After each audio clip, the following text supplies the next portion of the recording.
राधे राधे। मैं रितेन नाथ मिश्रा, संस्थापक अध्यक्ष श्री रविंद्र मानव सेवा संस्थान।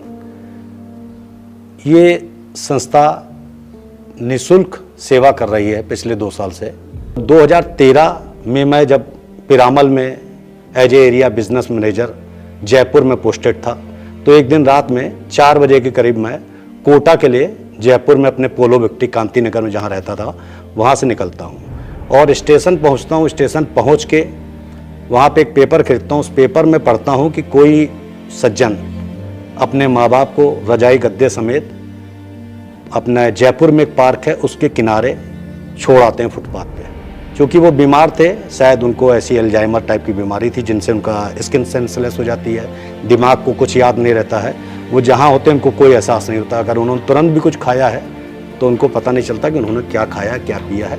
वो जब सुबह उठते हैं तो देखते हैं फुटपाथ किनारे पड़े हैं और गाड़ियाँ चल रही हैं, तो उनको बड़ा अचंभा होता है और रोने लगते हैं। उनको समझ में नहीं आता कि क्या करें। ये सारी पेपर में दास्तान निकली थी, इसको मैंने पढ़ा और उनसे पूछा गया कि आपके बच्चे या आप यहाँ आए कैसे हैं, तो उन्होंने कहा मुझे कोई जानकारी नहीं। तो उन्होंने कहा आपके बच्चों का नाम, पोते पोती का नाम या और किसी प्रकार की कोई आपको जानकारी जिससे हम आपको आपके घर पहुँचा सकें।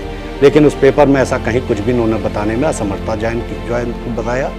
और उसके बाद हुआ क्या कि वो पेपर पढ़ के मैं अपना कोटा निकल गया। कोटा पहुँच के मेरे पास दिमाग में दिन भर यही चलता रहा कि कैसे वो बच्चे जो उंगली पकड़ के माँ बाप की चलना सीखते हैं समाज में, कैसे अपने माँ बाप को, जब उनके माँ बाप उनके लिए किसी का लायक नहीं रहते हैं तो उनको वो छोड़ देते हैं। अगर मैं किसी कंडीशन से मेरा ट्रांसफ़र लखनऊ हो जाता है तो मैं सबसे पहले पाई जोड़ के अपने पूरे कैरियर का जितना पैसा मैंने बचाया या बचाऊंगा, एक बढ़िया ज़मीन खरीदूंगा, फिर ऐसा एक वृद्धाश्रम निर्माण करूंगा जहां ये इस टाइप के माँ बाप को जो छोड़ जाते हैं, जिनको लाचार बीमार समझ के छोड़ देते हैं, जो किसी काम के नहीं है, उनको रख के उनके जीवन के अंतिम पड़ाव तक मैं उनकी सेवा करूँ। मैं विपिन गुप्ता, उपाध्यक्ष श्री रविंद्र मानव सेवा संस्थान। जैसे कि मैं आपको अपनी संस्था के बारे में ये बताना चाहता हूँ कि ये वृद्धा आश्रम और बाल आश्रम के लिए कार्य करती है, जिसमें कि हम जो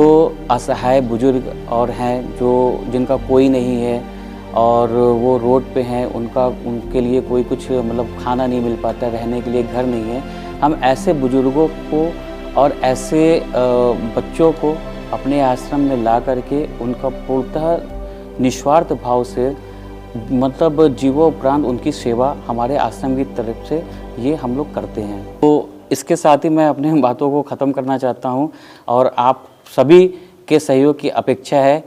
राधे राधे।